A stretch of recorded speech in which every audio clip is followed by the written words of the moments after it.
Saan na naman ang punta ninyo? Maglalakwatsa na naman kayo. Panay-panay na naman ang paglalagay ninyo sa kolorete, magpabango, panay ang arrange sa muka. Ganado talagang itsura ninyo pag maglalakwatsa kayo. Hindi talaga kayo nag-iisip. Maganda lang kayo tignan, mabango tignan. Pero tignan mo ang loob ng bahay. Nang gigitata. Paglakwatsa talaga, sobrang arte. Napakasosyalin tignan. Pero sa loob ng bahay, nanlilimahid. Dalawa-dalawa pa ang relo sa babae. Akala mo napakarami niyang kamay. Nagpakasosyalira ka na namang gastador na babae.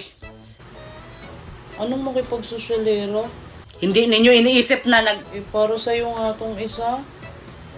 alala tayo para sa inyo.